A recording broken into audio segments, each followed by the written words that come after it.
Espera.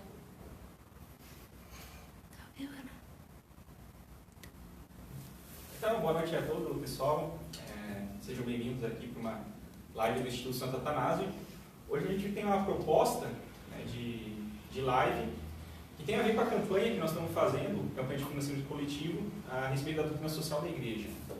Nós estamos tentando relançar o Código Social e o Código Familiar de Malines, os dois em um só volume. E o nosso objetivo hoje é usar o Código Social, né, de trechos do Código Social que dizem a respeito de deveres do Estado para com seus cidadãos, né, e à luz dessa síntese da doutrina social da Igreja, analisar então a proposta dos dois candidatos que estão no segundo turno, Jair Bolsonaro e Haddad. Então, nós vamos ler alguns trechos do Código Social, né? E eu estou aqui comigo, o professor Rodrigo, nosso analista político aqui do Instituto Santo Atanásio. Boa noite, Rodrigo. Boa noite. Ele vai comentar e, né, vai pegar então a informação do Código Social e comparar em relação às propostas dos dois candidatos. Exatamente. Eu acho importante esse momento político no qual estamos vivendo. Diferentemente do que as mídias tradicionais, as chamadas fake news, vêm propagando, não existe polarização. O Brasil é majoritariamente conservador e por isso nós devemos ser muito aguerridos na nossa defesa dos nossos princípios, dos nossos valores, para que nós católicos não caiamos em nenhuma das injustiças, em nenhum dos erros que vão levar se nós adotarmos, por exemplo, doutrinas como comunismo ou como social-democracia em todos os aspectos. É por isso que é tão importante a gente entender, à luz da doutrina social da Igreja, os movimentos políticos e sociais que estão acontecendo no Brasil e as propostas dos dois candidatos e saber direcionar e saber discernir qual é aquele que mais se aproxima dos nossos valores. Inclusive, o objetivo, né, muito bem colocado, é justamente isso, mostrar que nós católicos, nós temos uma doutrina social da Igreja muito coesa, fundamentada em filosofia natural, em teologia, né, da revelação, e nós podemos utilizar ela para fazer análise política. À luz da doutrina social da Igreja, ficar analisando as propostas dos candidatos e ver, né, até que ponto esse é o melhor, esse é o pior, se está em harmonia, se está em desarmonia, né? Então vamos fazer esse exercício aí, vamos ver onde é que a gente vai chegar. Eu acho importante a gente comentar um pouquinho antes de começar a analisar os próprios textos e analisar o que vamos tratar nessa live, é expor que a gente precisa entender que o Brasil está na beira de um abismo. E esse abismo ele tem nome, que é comunismo.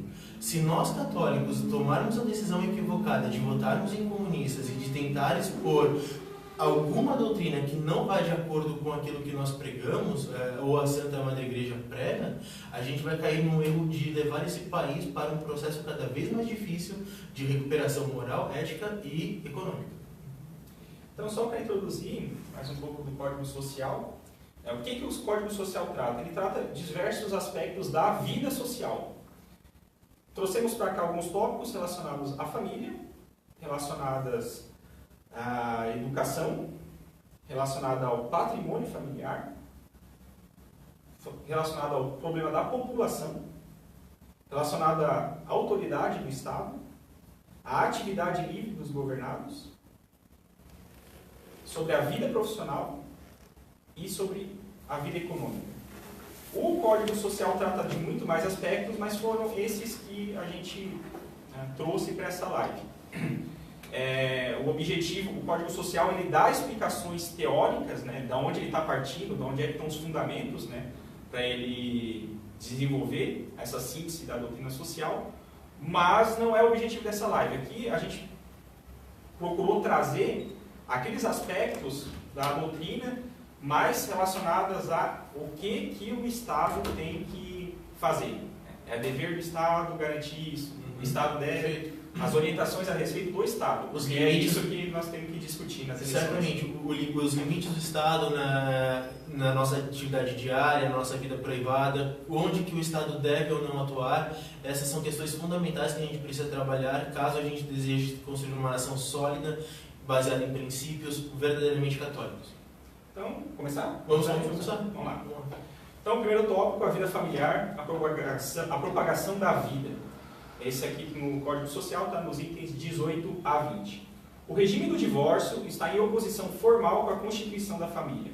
Ter os poderes públicos a obrigação de adotar e de consagrar como única e legítima a lei da transmissão da vida pela família, devem também reprimir tudo o que infringe essa lei. Propaganda imoral, desorganização do trabalho, má repartição dos lucros ou dos encargos públicos. A família tem o direito de ser protegida contra os flagelos diversos que ameaçam de dissolução. Licença das ruas, dos espetáculos, da moda, de certa imprensa, do filme, alcoolismo, tuberculose e outras doenças contagiosas. Neomatusanismo, que é uma maneira, a ideologia, maneira elegante de dizer controle de natalidade, né? Claro. E vida em pocilga, né? Ou condições de miséria. Condições de miséria. Perfeito. Qual dos dois candidatos estaria? Bom, se nós percebemos que o candidato Fernando Haddad, ele vem propagando abertamente o aborto, ele vem propagando abertamente condições de controle estatal na economia, controle estatal da imprensa, por exemplo, que é um caso muito grave que a gente deve trabalhar, tudo isso faz parte de uma engenharia social que Fernando Haddad ele traz consigo da escola de Frankfurt, e essa escola ela tem como objetivo reverter valores e princípios da civilização ocidental para que nós nos enfraquecemos como unidade familiar, e a unidade familiar é sagrada por definição, e a partir disso o Estado consegue ter maior possibilidades de avanço dentro das famílias, dentro das crianças, dentro da própria moda. Existe o livro, por exemplo, Eros e Civilização, que é muito importante para entender esse processo. E o candidato Haddad, ele vem propagando esses ideais. Do outro lado, a gente tem o candidato Jair Bolsonaro.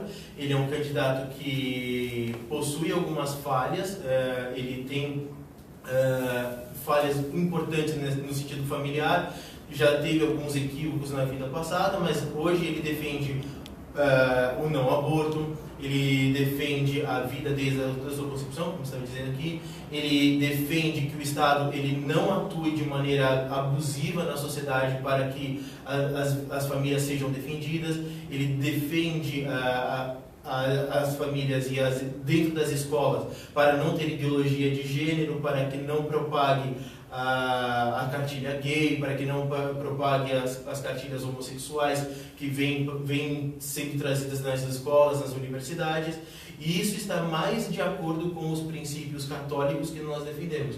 Você tem algum comentário, Augusto?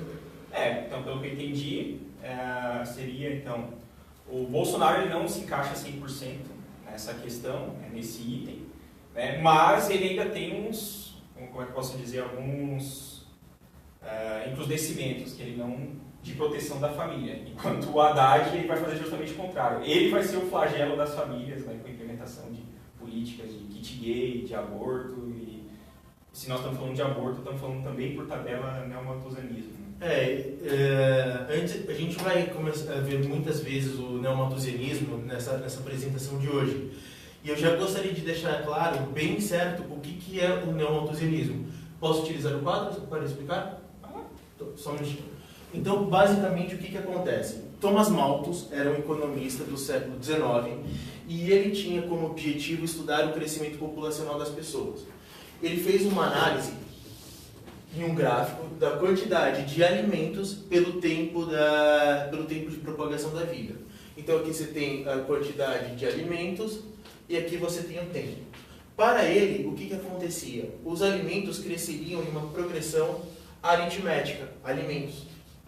Já a quantidade de população seguiria numa trajetória de uma progressão geométrica.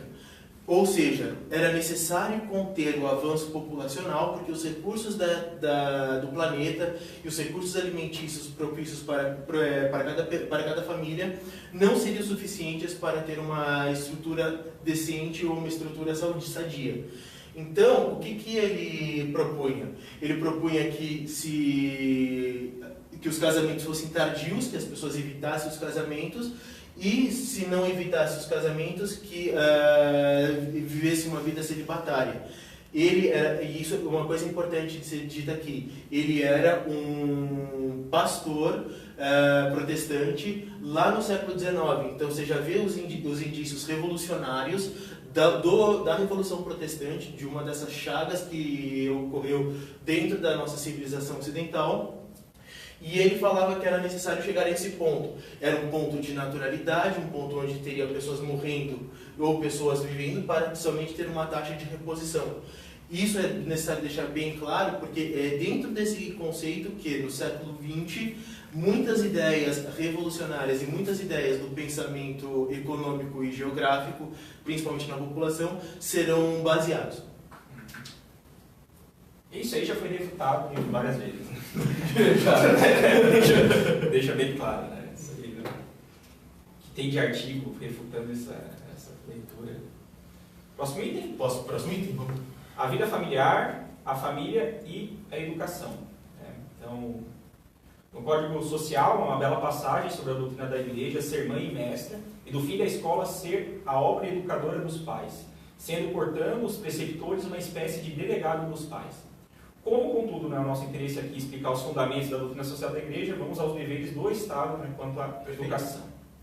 Então, itens 27 e 28. Quanto ao Estado, encarregado do bem comum na ordem temporal, não pode desinteressar-se da boa educação e da instrução dos membros da sociedade civil. Ele tem, em matéria escolar, direitos e deveres de proteção e de controle. Deve fazer o esforço necessário, principalmente amparando a iniciativa privada, para que por toda a parte escolar sejam postas as disposições dos pais. A sua primeira preocupação será apoiar a ação da Igreja e das famílias. Quando elas forem ineficazes ou insuficientes, completá-las por meio de escolas e de instituições de sua alçada, mas que respeite os direitos dos pais e da Igreja. Pode o Estado reservar-se a organização e direção de certas escolas que preparem para empregos ou profissões públicas, por exemplo, escolas militares ou de funcionários públicos, desde que respeite os direitos da Igreja e da família, tais como os acabamos de os definir. Pertence ao Estado velar pela educação cívica e nacional dos cidadãos. Pode ele, pois, exigir e fazer com que todos os cidadãos tenham conhecimento dos seus deveres cívicos e nacionais. E, além disso, possua um mínimo de cultura intelectual, moral e física, que, dadas as condições do nosso tempo, é verdadeiramente requerido para o bem comum. Exorbita ele, no entanto, dos seus direitos, e o seu monopólio da educação e do ensino é injusto, quando física ou moralmente ele coage as famílias a enviarem seus filhos às escolas do Estado, contrariamente às obrigações da consciência cristã, ou mesmo às legítimas preferências deles. Bom, nesse tópico de educação e do Estado, nós temos uma diferença gritante entre os dois candidatos. Enquanto Jair Messias Bolsonaro ele apoia o projeto Escola Sem Partido, que é um projeto de iniciativa popular que tem como objetivo impedir o avanço da doutrinação nas escolas, Fernando Haddad, por outro lado, ele realmente quer que os nossos filhos permaneçam mais tempo nas escolas. Não é à toa que uma das bandeiras do programa de Fernando Haddad é educação integral. Aparentemente, essa questão de educação integral, ela é boa, mas ela traz consigo um problema muito grave. Quando você tem uma criança que permanece na escola 8, 9, 10 horas por dia, ela será completamente dominada pelo pensamento estatal e a sua família não conseguirá ter a condição necessária de educar da maneira que ela deve educar, porque é direito natural da própria família a educação de seus filhos. E aqui a gente cai em uma questão bem central, que é o princípio de subsidiariedade. Quando o Estado ele deve atuar, é simplesmente para complementar aquilo que a família ou a igreja tem como obrigação de fazer. A igreja ela tem o direito de ensinar juntamente com seus filhos, e não ao contrário, não é o Estado que deve propor uma moral, que deve propor valores e costumes. Ele deve propor, sim, uma educação moral, uma educação cívica para representar os valores de algum certo sentimento de pertencimento de pátria e ao mesmo tempo fazer com que os funcionários públicos daquele país sejam garantidos. E é por isso que se está tratando de educação militar, é por isso que está se tratando inclusive de educação diplomática. Hoje no Brasil o Instituto Rio Branco ele é uma referência em formação de diplomatas. Mas, dentro desse contexto, Fernando Haddad ele quer que realmente nós tenhamos cada vez menos influências dentro das nossas famílias, enquanto Jair Bolsonaro ele tem como objetivo resguardar esses direitos naturais que são intrínsecos a nós mesmos para poder educar a família com a moral que a gente bem entenda, com a educação que a gente bem entenda, para que eles construam uma civilização orgânica que é o objetivo de toda essa civilização ocidental. Tem algum comentário? Isso me lembrou um livro que eu li tempo atrás, que se chama 10 Maneiras de Destruir a Educação dos Seus Filhos, do Anthony Stollen. E é interessante observar que uma das maneiras é deixa teus filhos presos na escola. Porque se eles ficarem presos na escola, eles só vão... O que eles vão aprender? O ambiente escolar. E não é qualquer ambiente escolar, né? Uma das coisas que muita gente está preocupada, muitos católicos, né, que estão por dentro das artimanhas do governo estão preocupados, é a tal da base comum curricular, que é a padronização do ensino para... Assim, ele vai trocar aquilo aqui, velar pela educação cívica e nacional do cidadão, isso vai ser trocado por velar pela educação marxista do cidadão. Exatamente. Que vai contrário aos direitos da família, né, e dos pais educar seus filhos. Né? Então, escola integral básico comum curricular é um projeto abertamente frontalmente contra a doutrina social da igreja. É até interessante você citar as bases curriculares comuns que o Ministério da Educação e Cultura tem propagado, que ela tem o objetivo claro de fazer, dentro das disciplinas de História, de Filosofia e de Sociologia, dentro do ensino médio, uma verdadeira campanha anti-imperialista, como boa parte da esquerda ainda propaga, e uma campanha marxista no sentido de uma revolução seria necessária no futuro. Então é por isso que, dentre outros fatores, é necessário que a gente acabe com o mito de que Paulo Freire é o nosso patrono da educação. É necessário que a gente realmente construa uma educação de fato, decente de fato, com base na família e com base na igreja, para que esses marxistas eles não sejam considerados os grandes fundadores da educação. Os problemas atuais é o socioconstrutivismo. E nós devemos combater essas ideologias para que a gente consiga criar naturalmente e com base na filosofia verdadeira uma capacidade de educar os nossos filhos. Aí comentou também que o Escola Sem Partido seria a bandeira do Bolsonaro para nesse tópico. Uhum. Né? É um projeto bem criticável, mas eu acho que o que valeria a pena apontar é que a iniciativa do Escola Sem Partido é uma iniciativa civil. É uma iniciativa civil. Pais preocupados com a alta carga de doutrinação, né? Ou seja, há bastante tempo o Brasil vem sofrendo com isso, né? Ou seja, tem muito o que remar. Talvez não é a solução mágica, mas é um claro elemento de reação, né? Escola Sem Partido, mas tem muito o que melhorar para até se tornar Eu falo para vocês que estão assistindo, inclusive, que a política é a arte do possível. E sendo a arte do possível, nós não podemos acreditar que a gente terá um puritanismo tão grande de achar que de um dia para o outro, com uma eleição presidencial, nós mudaremos o país inteiro. Então, dentro dessa eleição no segundo turno, é necessário sempre escolher pelo mal menor. Então, isso é um ponto crucial nessas eleições. Os dois candidatos têm problemas? Tem, mas dentro de uma questão moral e religiosa, obviamente a gente deve escolher pelo mal menor. Próximo tópico? Pode, próximo tópico. A vida familiar, os direitos patrimoniais da família. Itens 33 e 34. A família tem o direito de possuir e, em primeiro lugar, de possuir um lar, onde uma vida familiar, material e moralmente sã chegue a ser por plenamente em valor. Além disso, altamente desejável é que cada família possua um fragmento do solo nacional. Segundo a Rerum Novarum, pode-se afirmar que, em regra geral, só a estabilidade fundada na propriedade fundiária faz da família a célula perfeita e fecunda da sociedade, pois ela constitui o vínculo sólido entre gerações atuais e futuras.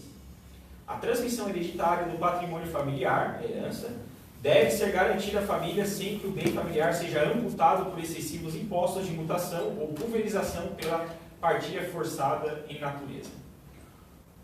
Itens 35 e 36. O chefe da família que cumpre conscienciosamente os deveres do seu emprego deve poder, pela organização social, achar no seu trabalho os recursos suficientes para fazer viver e educar sua família. Essa organização social deve ser tal que lhe assegure um nível de vida equivalente aos seus companheiros de trabalho do mesmo valor profissional que não têm os mesmos encargos de família. No seio da sociedade civil, a família tem o direito à justiça distributiva. Os impostos, os encargos, as tarifas, as subvenções, os abonos de vida cara, as pensões de invalidez devem ser estabelecidas não em função do indivíduo só, mas em função da família. Exatamente. Dentro dessa questão, 2 pontos eu gostaria de ressaltar. O primeiro, que é o princípio de hereditariedade, e esse princípio de hereditariedade ele só é compatível com a defesa intransigente da propriedade privada, porque tem uma razão muito simples. Se você tem a propriedade privada e se você consegue distribuir aquilo que é esforço seu para os seus descendentes, você consegue constituir uma herança e uma linhagem sólida, e essa linhagem sólida que está sendo construída aqui é capaz de tornar a civilização próspera e com capacidade de investir em outras áreas.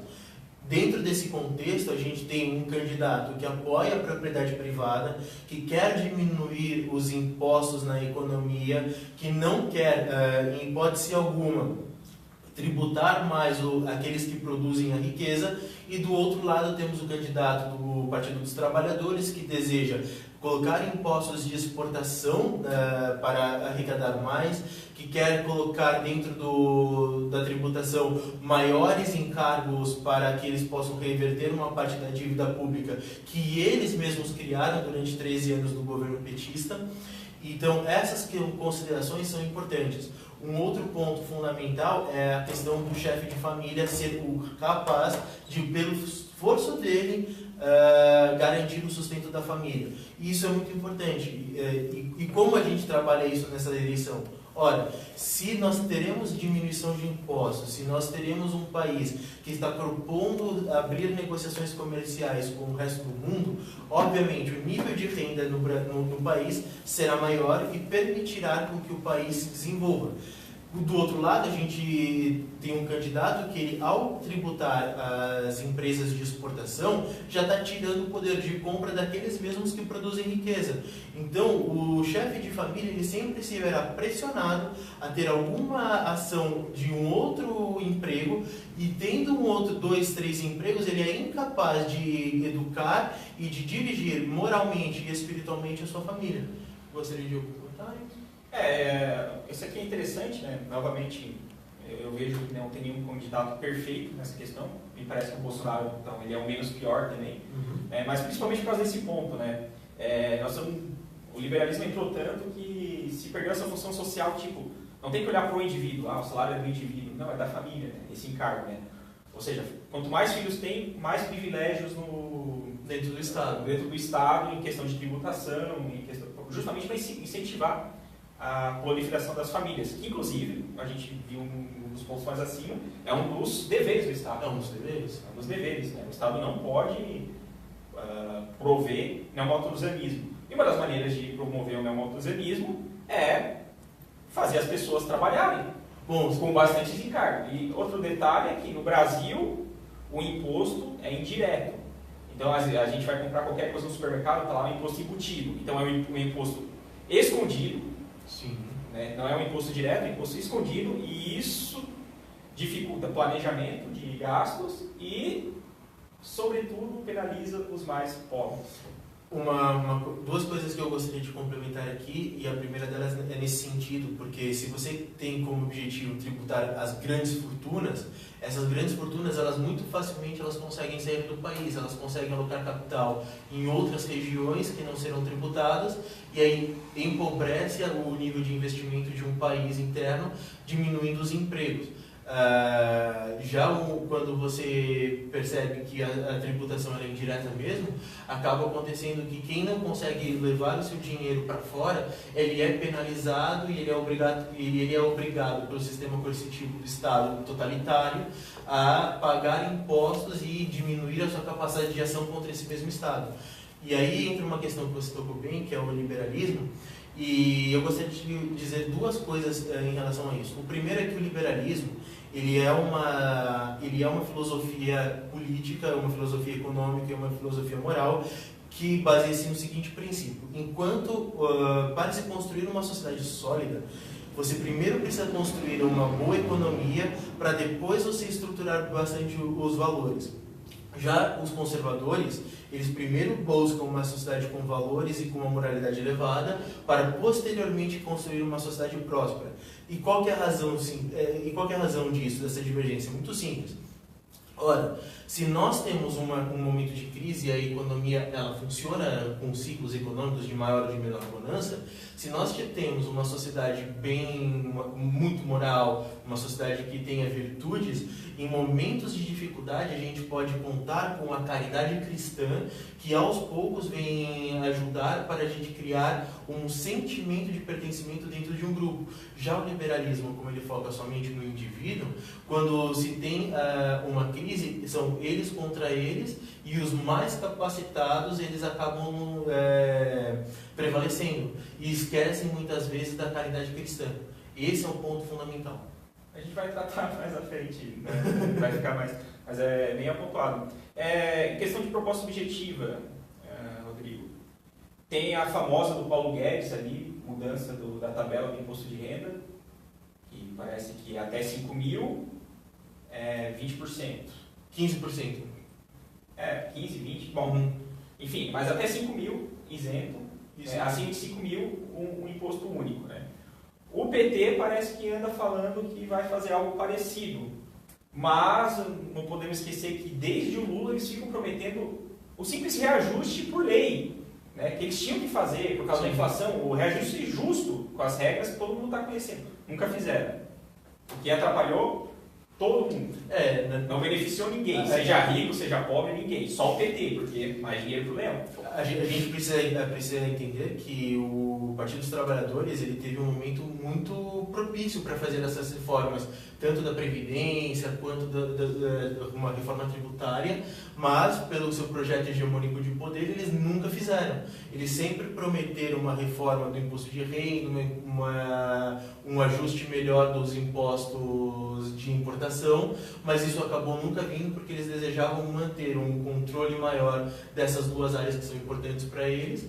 E agora que eles estão vendo que tem uma dificuldade de conseguir votos, eles estão tentando moderar o discurso para ver se conseguem pegar alguma pessoa que tem ou não tem uma posição mais firme nessa questão. Posso falar? Pode falar. A vida familiar, o problema da população. A esterilidade voluntária, que limita a fecundidade por meio de anticoncepcionais, é contrária à moral natural e cristã. Finalmente, o aborto direto, seja qual for o argumento que se invoque para justificá-lo, é absolutamente ilícito. Tanto quanto o indivíduo, não pode aqui a sociedade atentar contra a vida do filho. A autoridade pública tem o direito e o dever de impedir a difusão de doutrinas neomalthusianas e a propaganda dos métodos anticoncepcionistas, de reprimir a cooperação ativa dos atos de neomalthusianismo, de proibir o tráfico de produtos e dos instrumentos anticoncepcionistas. Do mesmo modo, não pode ela impor a esterilização a pessoas que não cometeram nenhuma falta e às quais não há nenhuma razão para infligir uma penalidade cruenta. A gente estava tratando no primeiro tópico sobre a questão familiar e aqui a gente volta na propagação da família. E aí os dois têm problemas centrais, tanto o Bolsonaro quanto o Fernando Haddad.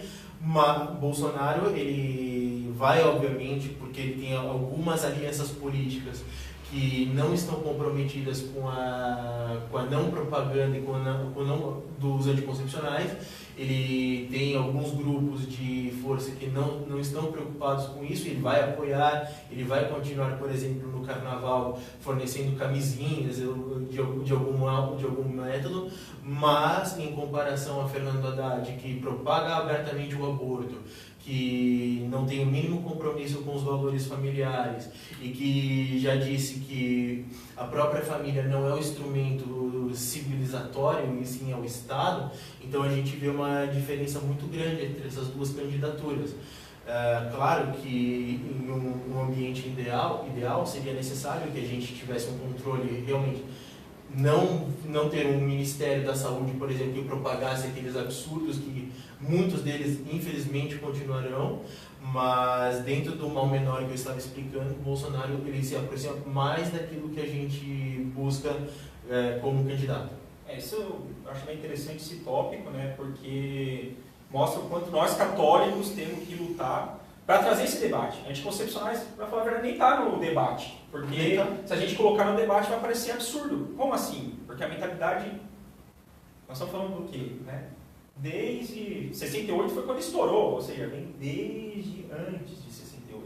Há muito, muito tempo esse tipo de liberdade sexual vem sendo promovida e nós, agora culturalmente como católicos, nós temos que lutar muito para que no futuro a gente possa reverter esse tipo de mentalidade.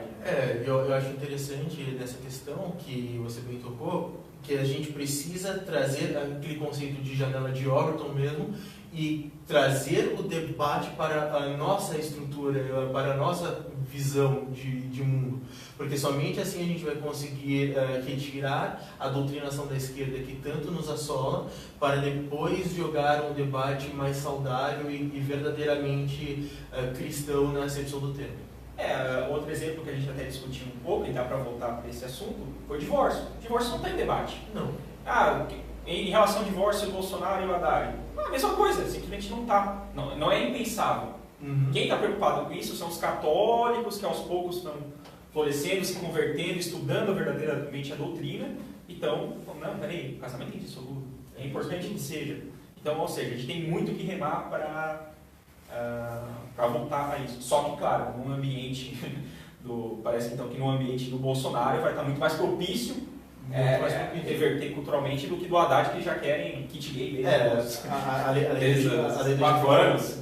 A lei do divórcio aqui no Brasil ela é da década de 60, então você via que naquele momento você tinha um Plínio Corrêa de Oliveira que ele fazia exposições constantes, palestras de 2, 3, 4 horas para tentar impedir o Código Civil de aprovar uma questão como divórcio. Hoje nós somos impensáveis de ver dentro do debate público alguma coisa do gênero mesmo. Não está bem propício, mas nós católicos temos o dever de um dia chegar lá. Né? Inclusive, vão ter bons católicos lá no Congresso. Cristo Nieto, você que está assistindo, vamos lá. Vamos em frente. Doutrina social da igreja, Jesus Cristo tem que voltar a reinar. Tópico 5? Tópico 5, bora. A vida cívica, a missão da autoridade no Estado. Então, são os números 63 e 65. Gerente do bem comum deve a autoridade primeiramente proteger e garantir os direitos dos indivíduos e das coletividades que ela envolve. Nisso se faz, pois, um poder capaz de prevenir os abusos, de coagir os recalcitrantes, de punir os delinquentes. Daí, não resulta que, em todos os domínios da atividade humana, o Estado é quem deva prover a tudo. Ele não tem poder totalitário. É mesmo mais perigoso para o Estado usurpar as funções das pessoas privadas e dos grupos privados do que deixá-los sem nenhum controle. Um equilíbrio entre as forças sociais de tal maneira que cada elemento da vida social, inclusive o Estado, seja forçado a deixar aos outros uma liberdade razoável, é essencial ao bem-estar da comunidade. Já por essa simples razão, devem os poderes do Estado ser limitados. Bom, dentro dessa questão é necessário a gente pegar o tema que, na minha opinião, parece ser o tema central dessas eleições, que é a segurança pública. E a segurança pública, a gente percebe que o Brasil, com 60, 70 mil homicídios, ele é fruto de um processo de desmilitarização da população, e esse processo de desmilitarização da população faz com que não haja algum tipo de resistência contra esse Estado totalitário que aos poucos tentou se impor de maneira bem gramsciana aqui no Brasil. A gente precisa realmente fazer valer o Estatuto, aquele plebiscito de 2003, porque nós vencemos aquele estatuto e aquilo foi pisado de maneira contundente por toda a bancada ali esquerdista no início do século XXI. De maneira totalitária. De maneira totalitária. Porque foi plebiscito, foi referendo. Foi referendo. Aqui no Paraná, por exemplo, os resultados foram muito claros. 80% da população queria manter o seu posse de armas, enquanto 20% apenas não desejava. Então, é uma diferença muito grande. Então, e a gente tem, dentro do candidato Jair Messias Bolsonaro, ele tem uma pauta de segurança pública e de soberania muito forte. Um dos pontos que ele quer tratar é tratar o MST e o MTST como células terroristas, como de fato são, tipificar esse crime de invasão de propriedades como atos de terroristas que são inafiançáveis e que não podem ser alvos de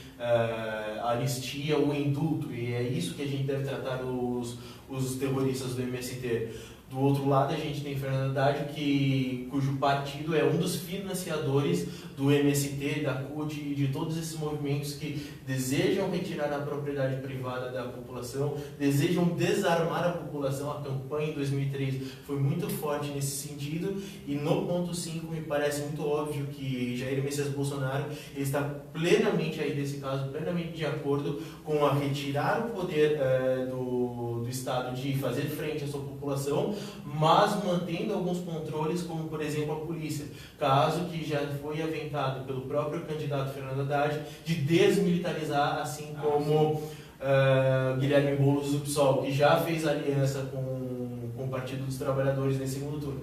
Mas tu acha que lâmpada de LED não funciona para segurança? Bom, se lâmpada de LED funcionasse, a gente podia colocar um monte aí e as coisas ficariam do jeito que estão, porque obviamente você está vendo a sua filha sendo vítima de um estupro, você não vai jogar lá um fantoche, você não vai jogar uma luz, você vai realmente tacar fogo no cara que está fazendo uma atrocidade com a tua filha, com a tua esposa, com alguém que você ama, e isso não pode. Violência se combate com força, se combate com testosterona. Não se vai se combater com direitos humanos. Direitos humanos, nesse caso, é um porrete de 32 metros para dar na cara do vagabundo. É exatamente isso. Outra questão aqui desse mesmo item, que eu acho que vale a pena aprofundar, é isso, ó, que ele tem que garantir os direitos dos indivíduos e das coletividades. A esquerda ela tem esse discurso aí que eles são a favor das coletividades. O discurso deles é esse, não, eu sou a favor do Manuela Dávila, que é a vice do Haddad, e fala isso, não, a favor dos LGBTs, coletividade, a favor dos negros, coletividade. E o Bolsonaro, por outro lado, ele é todos aqueles rótulos, né? Fascista, racista, homofóbico, agora está o nazista, sim, também, então, mais recente. Como é que tu vê isso? Bom, eu vejo da seguinte forma, a própria coletividade, e essa questão é muito forte na esquerda, das políticas identitárias, ela tem como objetivo muito claro, que é você dividir os grupos sociais, fazer com que um grupo social brigue com o outro, enfraquecer o núcleo central da sociedade e aos poucos implementando uma agenda totalitária. Então essas questões de defesa de LGBTs, na verdade, é o contrário. Eles estão buscando mais direitos para, tendo mais direitos, eles possam impedir que a família tradicional, não digo nem família tradicional, porque é família mesmo, não existe essa história de família tradicional, existe só família, que tenha dificuldades de se manter. Se é para respeitar todas as famílias, por que não respeitar a família, a célula, núcleo da sociedade? E isso é um caso muito grave dentro da esquerda. Porque o que eu vejo assim, né, é uma nuance aqui do Código Social, mas que eu acho que é muito importante, né, que ele falou assim, garantir os direitos dos indivíduos e das coletividades. Mas veja, é indivíduos que compõem coletividades. Sim. E não a coletividade que homogeneizando o indivíduo. Não é assim que funciona a sociedade. E a gente vê que a esquerda, o discurso coletivo, dos coletivos da esquerda, é de homogeneidade. Então não se respeita o indivíduo. Enquanto que a doutrina social da igreja ela tem aquela visão colaborativa. É o indivíduo colaborando para a coletividade por causa que eles têm visto algum bem comum, algum bem comum, por exemplo, nós aqui no Instituto Santo Atanásio, propagação da fé católica, restauração do reinado social de Cristo, dentro das nossas limitações, mas nós estamos juntos nisso aqui. Mas somos uma coletividade? Nesse sentido, sim, mas não no sentido da esquerda. No sentido de que cada um com seus talentos, da melhor maneira possível, com a graça de Deus, a gente está tentando fazer um trabalho. A doutrina social da igreja, ela trabalha muito com a questão da sociedade orgânica. Então, são as sociedades orgânicas que, com as suas relações naturais, elas vão se constituindo os institutos, organizações, vão constituindo essas chamadas coletividades, e o Estado tem como objetivo proteger, mas não deixar uma indiferente da outra.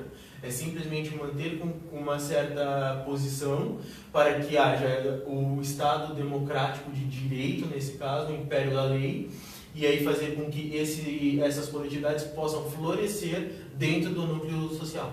Tanto é que se for ver a mentalidade esquerdista, né? Se você não compactua com a agenda da coletividade, que essa é uma palavra que tem que ser desesquerdizada, né? Se não compactuar, eles consideram traidor. Consideram traidor. Né? Então, se você for perguntar para as feministas, né, lá em São Paulo,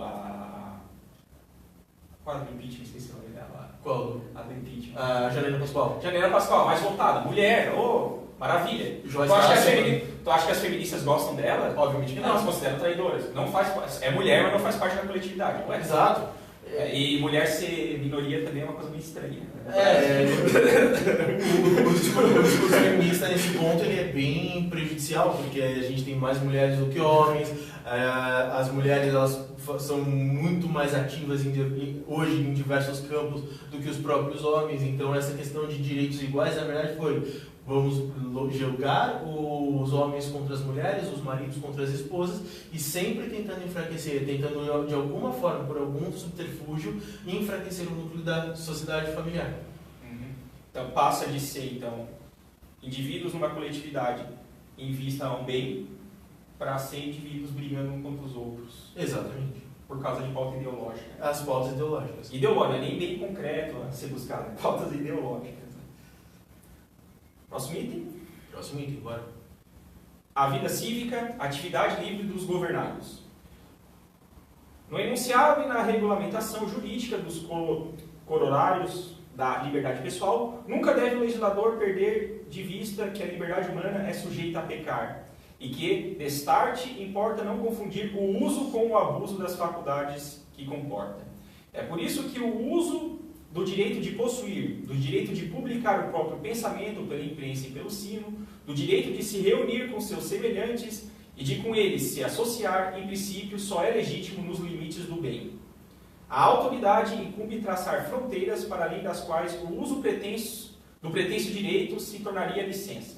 Só em vista um mal maior por evitar ou um bem maior por obter ou conservar é que o poder público poderia usar de tolerância a respeito de certas coisas contrárias à verdade e à justiça. Disse o Leão XIII.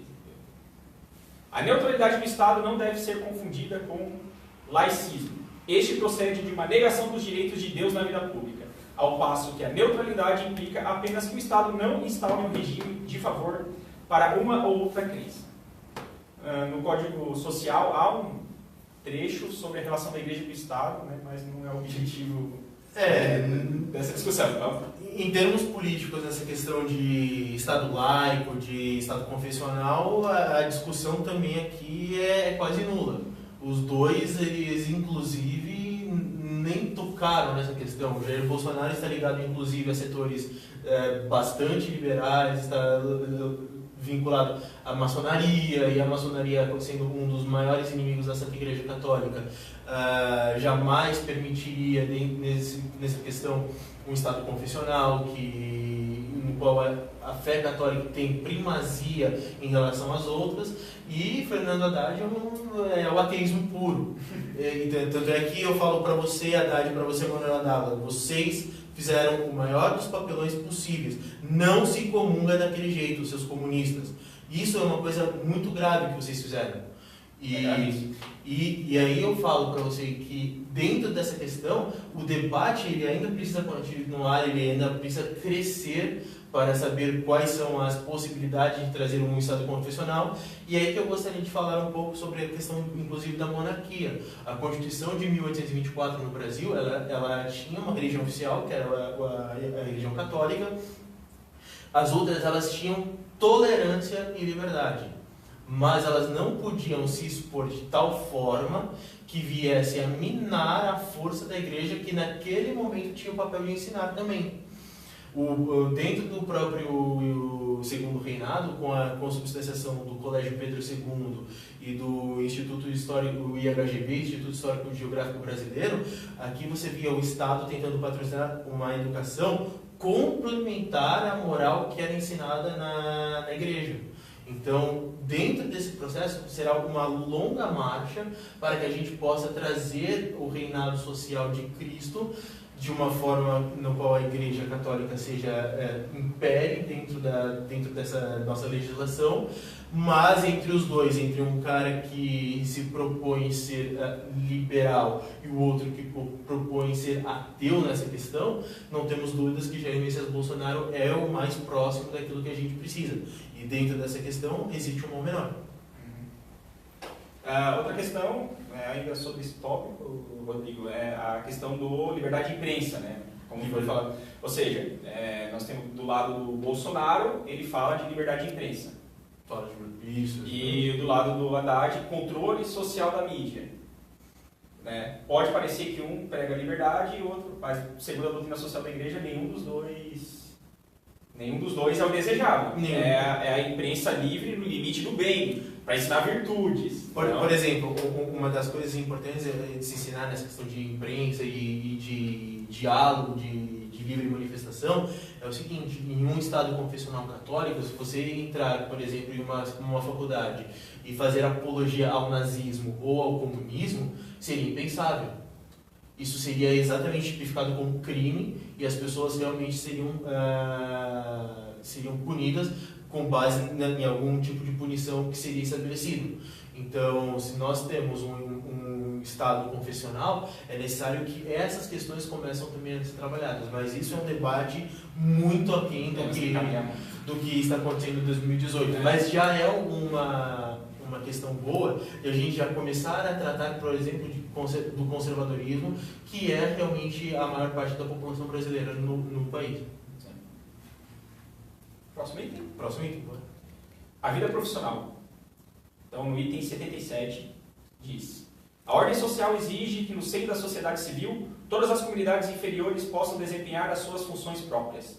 Por isso, ao Estado pertence não substituir-se aos grupos profissionais, e sim favorecer-lhes a expansão, reconhecer-lhes e homologar-lhes quanto preciso a autoridade no plano profissional e coordenar-lhes as atividades para o bem comum da nação. Só um minutinho, eu fiquei sabendo que tem perguntas ali dos nossos telespectadores. Você poderia ler a pergunta? Certo. Uma das perguntas é: o que impediu que a Igreja Católica criasse novos colégios nos últimos anos?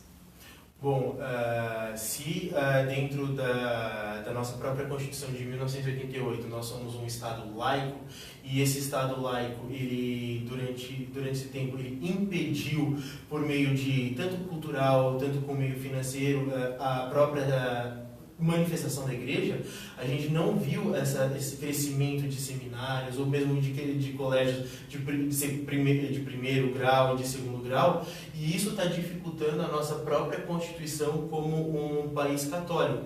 Eu vou um pouco mais além. Se a gente pegar desde a Constituição de 1891, que foi a primeira Constituição laica no Brasil, a própria Igreja Católica ela teve cada vez mais dificuldade de sobreviver no Brasil, e um dos principais responsáveis por dificultar ainda mais foi Getúlio Vargas com a chamada Escola Nova, na década de 30. E aí, na década de 30, com a reforma positivista das escolas, com a reforma do método de ensino, nós tivemos dificuldade de que a igreja continuasse a sua missão, que é de ensinar. Mais alguma pergunta? Outra questão a esse respeito é que você precisa de um substrato profissional, que são os professores. E se a gente for ver, há muitos anos, as universidades elas estão sendo feitas para formar comunistas, marxistas, positivistas e não católicos. Não católicos. E tem também a infiltração da própria teologia da libertação na igreja, também não se interessa por isso. Então, os colégios católicos, eles não são lá muito católicos hoje em dia. Basta entrar hoje numa sala de aula de humanas da Pontifícia Universidade Católica para a gente comprovar que de lá não existe a busca pela verdade, não existe a busca pelo verdadeiro conhecimento. O que existe é simplesmente uma manipulação para que sirva de instrumento para determinados grupos políticos ou ideológicos que querem tomar o poder no país. E outra coisa que não se nega, independente do lado progressista ou conservador da igreja, é que a igreja está em crise. Eles diferem do porquê que ela está em crise, mas ela está em crise. Então a crise da igreja também contribui muito para que, se a igreja está em crise, os seus colégios também não está em crise. Sim, se a própria série está com dificuldades, imagina um colégio, por exemplo, da cidade de Curitiba, que terá uma crise bastante complicada para ser resolvida. Então a questão é bem complexa, né? Envolve teologia, sociologia, psicologia, mas o importante é o que nós temos que fazer daqui para lá. Com a Haddad, né, essa base comum curricular é terrível. Você pode até abrir 10 milhões de colégio católico, mas vai ter que ensinar marxismo, senão eles vão fechar. Exatamente. É absurdo.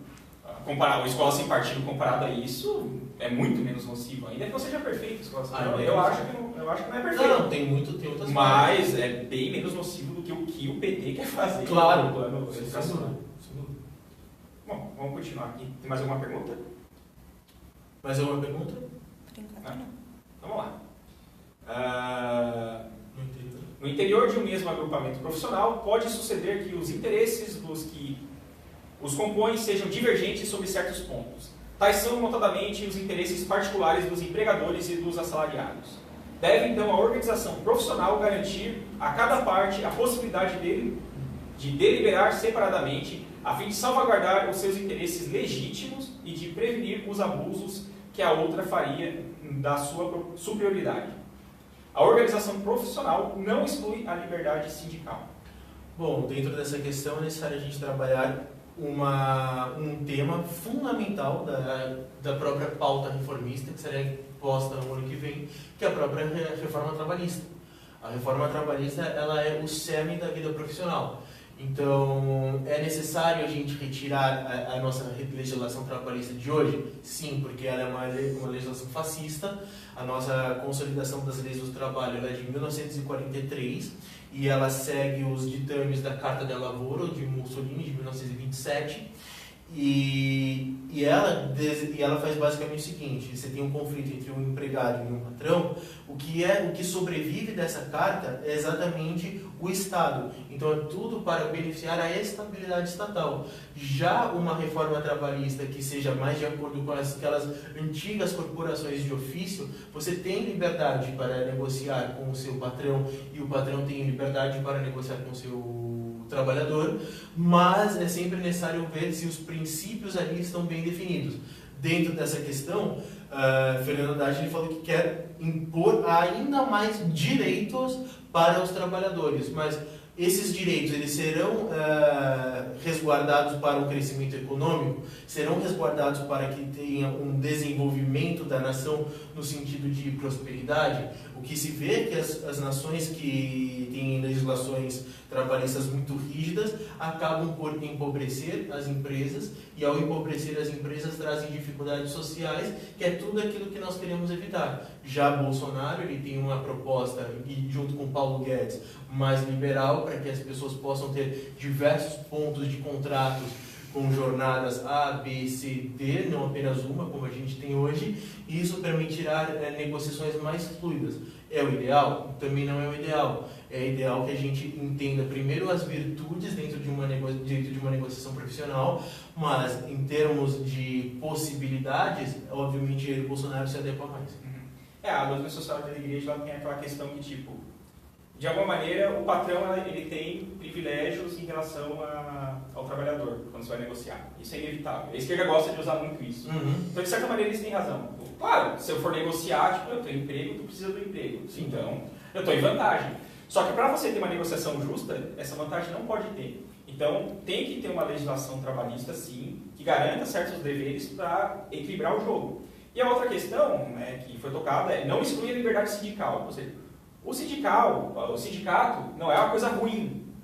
Mas veja, aqui que eu achei interessante, liberdade sindical. No Brasil que tinha, que o Paulo Eduardo Martins, graças a Deus... Era obrigatoriedade. Era obrigatoriedade sindical. Exato. Os sindicatos eram uma verdadeira máfia política. Hoje eles estão tendo que enxugar os bolsos, né, realmente se aproximar mais dos trabalhadores, fazer campanha para que eles se sindicalizem. Ou seja, eles não tem mais dinheiro fácil, eles têm que mostrar serviço. O sindicato ele é um instrumento muito importante para equilibrar esse jogo, né, porque você vai ter um representante de toda uma classe trabalhista para negociar com o patrão, que tem mais poder.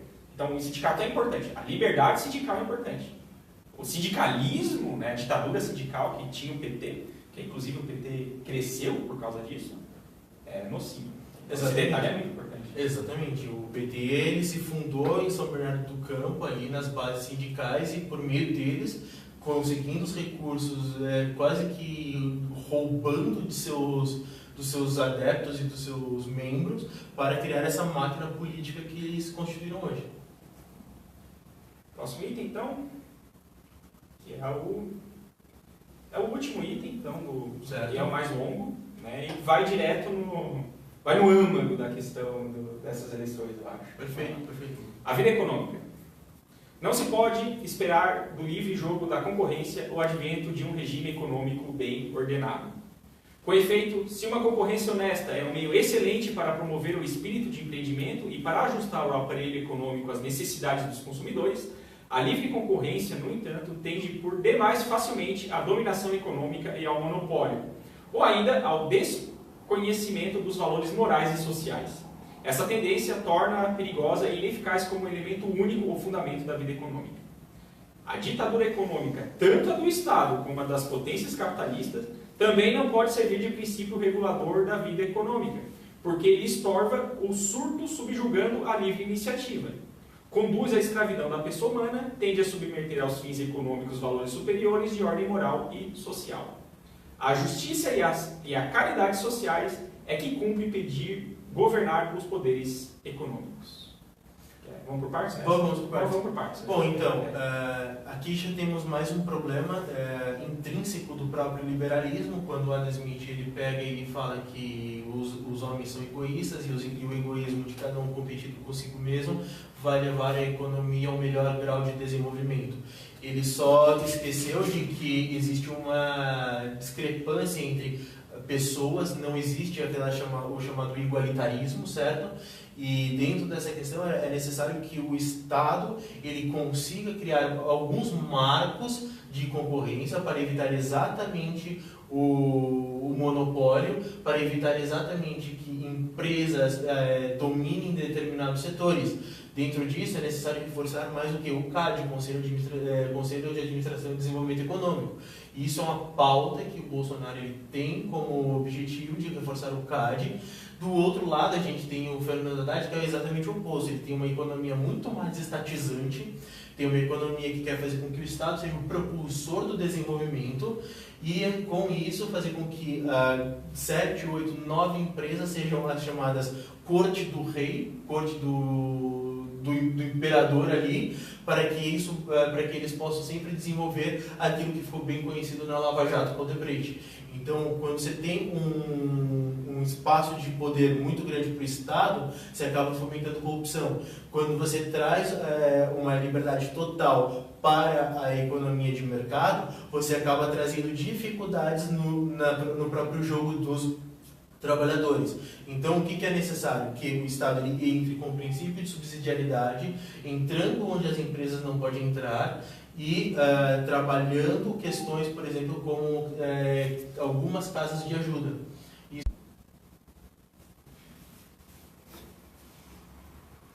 É interessante, né? Essa questão do egoísmo é um dogma liberal, um mito fundador. Uhum. Não, os egoísmos equilibram o jogo como se fossem forças vetoriais.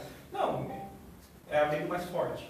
Aumenta a desonestidade e tal, as virtudes vão pro ralo e justamente cria aquele caldo de revolução que os comunistas aproveitam, né? É uma coisa bem interessante. Nisso eu gosto muito da doutrina social da igreja, que ela é equilibrada. É muito equilibrada. Se for ver na questão do Bolsonaro, a impressão que eu tenho é que o Paulo Guedes seria o ultraliberal, né? Mas o Bolsonaro ele tem mais essa noção da importância do Estado. Então, parece que equilibrou os dois ali. O Estado ele não pode ser tão forte que a iniciativa privada ela se acanhe, mas ele não deve ser tão livre para que os próprios empresários eles sejam dominantes da própria situação. O que a gente deve sempre ver é que a política, segundo Aristóteles e Santo Tomás, deve se basear no bem comum. E é o bem comum que deve ser buscado pelos estadistas. Outra questão é que você falou então que o projeto do PT é a ideia do governo, do Estado gigantão, com algumas empresas amigos do rei. Amigos do rei. Isso aí é o regime Fascista. Isso é o regime fascista, o regime nazista. E quem fala que, por exemplo, a esquerda é amiga, que é paz e amor, basta você ver as maiores atrocidades públicas da história acontecerem em regimes esquerdistas. Hitler, Mussolini, Mao Tse-tung, Stalin, esses caras que são os maiores genocidas da história e que a esquerda vive tentando eximi-los de ser da esquerda. Tirando Stalin e Mao Tse-tung, que seriam uma cara de pau sem tamanho. Continuando agora no item 176. Em matéria de assistência, o Estado tem uma função meramente supletiva. A sua intervenção é legítima quando a beneficência privada é insuficiente ou incoerente, cada vez que, por meio de incentivos, de subsídios, de instituições apropriadas, o Estado se esforçar por obviar as deficiências da beneficência livre, guardar-se-á cuidadosamente de tirar a iniciativa privada de sua ductibilidade e espontaneidade. Não deverá deixar de apelar para as boas vontades dos particulares, que então farão um ato de caridade, não recusando ao gerente do bem comum o concurso que ele reclama. Quanto à caridade social, deve ela ser a alma dessa ordem jurídica e social que os poderes públicos têm o encargo e que deve informar toda a vida econômica. Bom, essa questão da caridade também é um tema que está sendo passado, estão tangenciando o tema, mas a gente pode saber que o próprio Jair Bolsonaro ele já se comprometeu recentemente, assinou um documento de fé pública a própria defesa da fé católica, certo? E ao defender a fé católica, você está se defendendo também a chama das Santas Casas, que durante muito tempo foram vilipendiadas e durante muito tempo foram maltratadas pelo Estado. Então, se a gente consegue recuperar as Santas Casas para que elas possam exercer o papel que elas sempre fizeram, a própria caridade cristã começa a florescer. Do outro lado, Fernando Haddad ele já quer acabar com essas questões. Ele fala que o objetivo é somente o Estado. O Estado deve ser o cuidador, o Estado deve ser aquele que vai dominar, o Estado é o propulsor do desenvolvimento econômico, e por isso todo mundo que entra nessas relações com esse Estado acaba precisando concordar com essas ideologias. E isso é maléfico para o próprio reinado social de Cristo. Então, a doutrina social da Igreja ela pede então, que o Estado ele promova que os seus particulares, que a sua população pratique a caridade. Exatamente. Espontaneamente. O PT, por outro lado, quer que o Estado tenha o monopólio da tal caridade. Da caridade. Tem alguma pergunta? Tem. Seria mais interessante o incentivo em infraestrutura? Depois você me fala o nome que eu posso falar. André. Seria mais interessante o incentivo em infraestrutura básica, gerando empregos de renda baixa média, ou continuar fomentando o empreendedorismo através dos empréstimos? E como diminuir os juros para que as novas empresas tenham maior chance de sobrevivência? Bom, Andréia, eu vou começar a responder a sua pergunta pela final. Nós conseguimos reduzir os juros, tanto bancários quanto os juros da taxa Selic, pela diminuição da dívida pública. E dentro da diminuição da dívida pública é necessário fazer duas coisas. Primeiro é privatizar. Hoje, por exemplo, nós temos milhares de empresas estatais e muitos imóveis que são dominados pelo governo, de propriedade do governo, e ao você tirar isso, você já rende uma renda de aproximadamente 2 trilhões de reais. Isso tudo faria com que a quantidade de financiamento público que o Brasil precisa para manter esse aparelho de Estado diminuiria, a necessidade de pessoas investindo em títulos da dívida diminuiria, as taxas de juros cairiam. Essa é uma das formas, além da redução tributária e da melhor forma fiscal que o Estado terá. Redução de tamanho, redução de impostos e redução do seu escopo de atividades. Por outro lado, a pergunta que você me fez entre fomentar o empreendedorismo de um lado e fomentar investimentos de infraestrutura do outro, aí não cabe muito ao Estado. Ele deve dar condições para que haja tanto desenvolvimento de infraestrutura quanto desenvolvimento do empreendedorismo. Nós temos uma carência muito grande de infraestrutura no Brasil. Hoje, cerca de 1/3 das nossas produções agrícolas elas são desperdiçadas dentro das ruas, dentro das rodovias. Isso é maléfico. A gente deve ter um marco regulatório, não tanto como hoje tem na NTT, um marco regulatório mais reduzido, que permita a concorrência para que exija menos de tributação, menos de impostos e menos de pedágio para que haja uma construção.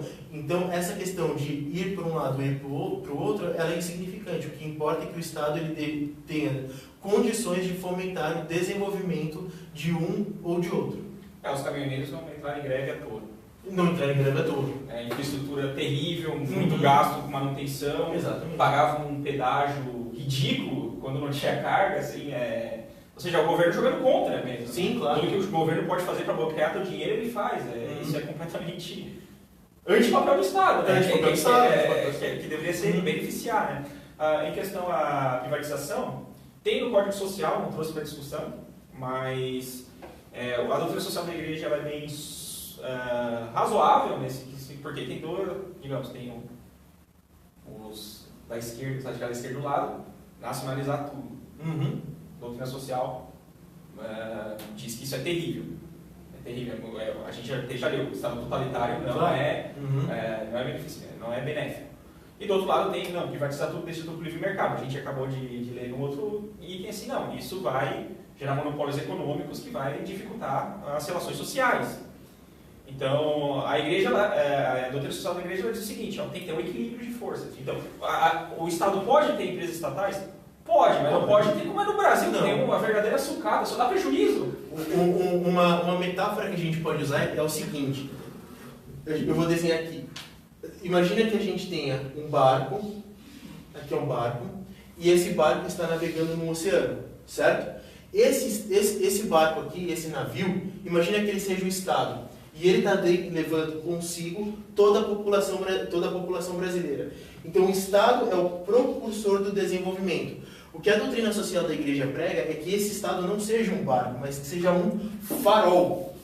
Então você tem aqui uma praia, e dentro da praia você tem um farol, que vai iluminar para onde toda a iniciativa privada deve convergir. Então, é exatamente a diferença entre um Estado navegante e um Estado faroleiro. Esse Estado faroleiro ele é desenvolvido principalmente na Escola de Chicago de Economia, que tem como objetivo reduzir o tamanho do Estado, mas não perdendo algumas atividades essenciais, como justiça, como forças armadas, como segurança pública. Isso tudo jamais deve ser privatizado. E setores estratégicos também. E setores estratégicos. Por exemplo, a Petrobras é um grande debate que tem. A princípio, privatiza ou não? É discutível, segundo a doutrina social da igreja. Não é porque o petróleo é um setor estratégico. O modelo de privatização talvez pudesse ser discutido. Então, mas não é ideológico, a questão nunca é ideológica, tipo, tem que privatizar, tem que estatizar. Não, depende da situação, claro. Não tem regra clara. Por isso tem que ter muita prudência nesse tipo de debate. Né? Mas na situação do Brasil é demais, né? Eu esqueci, tem mais de 200 estatais no Brasil. Tem 250 estatais no Brasil. É muita coisa. É muita coisa. Tá? Outra coisa que no Brasil tem relação com isso, né? Embora aparentemente não tenha, é cargos de confiança. Né? No Brasil tem muito cargo de confiança. Por quê? Porque essas estatais são justamente criadas muitas vezes para isso. Os Correios para botar diretor, para botar... Os Correios têm 8 vice-presidentes. 8 vice-presidentes, é um absurdo isso. Cada um ganhando salários de 30, 40 mil reais por mês. Diretoria, daí aí não basta só esse cargo, ele levar para conselhos dessas empresas. Tá? Então é toda um discurso que o Bolsonaro está batendo, né? Forte. Batendo forte. Não, tem que acabar com esse compadrismo aí. Né? Isso. Mais uma pergunta? Então, continuando agora nos itens 182 e 184. Para obviar aos perigos e remediar os abusos do capitalismo privado, alguns querem instaurar um regime de capitalismo do Estado. O Brasil já está instalado, mas vamos deixar bem claro. O qual implica uma nacionalização exagerada dos meios de produção. Esse regime, atribuindo ao Estado um poder econômico exorbitante, mantém os operários e cidadãos num estado de dependência e de servidão econômicas, inconciliáveis com os direitos da pessoa humana. São 40% de imposto aí, né? O PIB do Brasil, né? Cerca de 65% de toda a renda produzida no Brasil, ela obrigatoriamente passa pelo aparelho de Estado. E isso gera uma dificuldade da iniciativa privada que ela sim deve ser o propulsor do desenvolvimento, e não o contrário. O comunismo, fundando-se nos princípios do materialismo dialético histórico, promove uma luta de classes implacável, que a gente até já discutiu antes ali na questão da coletividade. Claro. Para atingir o seu fim, uma sociedade sem classe, pela abolição da propriedade privada. Por causa dos princípios ímpios e da ação revolucionária e dissolvente do comunismo, deve a autoridade pública coibir-lhe a propaganda. Deve, sobretudo, suprimir os abusos que exasperam as massas e preparam o caminho à revolução. Certas formas do socialismo têm se tornado menos intransigentes do que o comunismo no tocante à luta de classes e à supressão da propriedade privada, e trazem a esses falsos princípios atenuações mais ou menos notáveis. Mas, na medida em que fica fiel aos seus princípios essenciais, o socialismo desenha o verdadeiro destino da sociedade e da pessoa humana, despreza o verdadeiro destino da sociedade e da pessoa humana, admitindo que a sociedade humana só foi constituída em vista do bem-estar terreno, e subordinando os bens mais elevados do homem, sem excetuar a liberdade, às exigências da produção mais racional. Estes princípios são inconciliáveis com o cristianismo autêntico e fazem que ninguém possa ser ao mesmo tempo bom católico e verdadeiro socialista. Pio XI, que deu essa martelada. É exatamente isso. O socialismo, ele realmente primeiro, ele trabalha equivocadamente a natureza humana. E se nós fôssemos falar agora de comunismo, nós ficaríamos horas e horas conversando. Dá um curso de marxismo e tudo mais. Mas exatamente, nós devemos combater, principalmente nessas eleições, eu estou conversando com todos vocês, vamos combater o comunismo. Se tem uma mensagem muito clara que a gente, falando aqui por cerca de 1h10, nós estamos falando para combater o comunismo. E por todas as análises que a gente vem trabalhando nessa live aqui, é realmente apoiar aquele candidato que representa um mal menor para evitar que o Brasil se torne um regime comunista de fato e, consequentemente, destrua tanto a liberdade civil, que é importante, a liberdade religiosa, em certo aspecto, que é importante, a liberdade de expor as opiniões e também a liberdade da própria estabelecimento familiar de se manter como célula fundacional da civilização ocidental. São esses os valores e os princípios que estão sendo envolvidos aqui. Bom, tivemos 13 anos de PT, né? O Brasil, nessa questão de capitalismo de Estado, aumentou enormemente. O Haddad é mais o mesmo. O Haddad não vai mudar essa guinada. Então, o Bolsonaro é essa alternativa. É a perfeita? Não. Mas claramente é uma menor. Tá? E eu acho que daí o que fica para essa eleição é o seguinte, né? O código social, a doutrina social da igreja que nós católicos temos, graças a Deus nós temos isso, vamos usá-la para analisar as coisas, sem paixão. Não estamos aqui limpando a barra do Bolsonaro, tem problemas, falamos de alguns problemas, mas comparado ao Haddad... É uma comparação... É o Fusca com a... É uma comparação bem esdrúxula que eu vou fazer, mas ela serve de exemplo. Imagina que você está na tua sala, aí a tua sala é invadida por um elefante, e esse elefante ele começa a fazer um monte de bosta. Certo? A sua sala vai ficar empesteada. Agora você tira esse elefante e coloca lá um cabritinho. Ele também começa a fazer um monte de besteira. Mas, entre um e outro, obviamente, o cabritinho é o melhor de todos, porque não vai ficar tanto. Então, é necessário que a gente entenda isso que está acontecendo na vida pública brasileira para evitar que, de uma vez por todas, e olha só, o PT ele perdeu muito espaço. Ele está vindo com um ressentimento e com uma sede de vingança muito forte.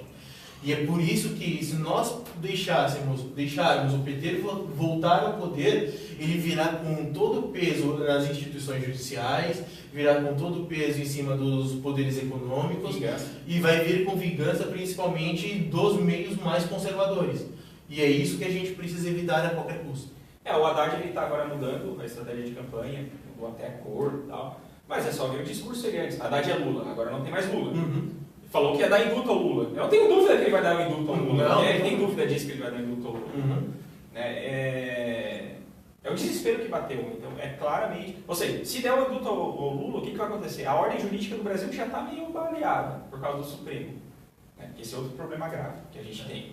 Mas que já está baleada. Ativismo judicial. Já está baleada, né? Soltou o Lula, Sim, acabou. O bem comum não vai ter bem comum. O bem comum é a Exato. ordem jurídica. A ordem jurídica é necessária para o bem comum. E o Haddad vai botar fogo na gasolina, se ele vir aí. Exatamente. E o que o PT quer? É só ler o que eles aprovaram em convenção, né? O caderno de teses de 2015, tem Exatamente. toda a questão do Foro de São Paulo, tem a própria questão de transformar a América Latina, o Brasil em um narco-estado. Então são essas questões que a gente precisa trabalhar com bastante cuidado, antes de fazer a votação no dia 28 de outubro. Tá. Acho que seria isso. Tem mais uma Tem pergunta? mais uma pergunta? Tem mais, não.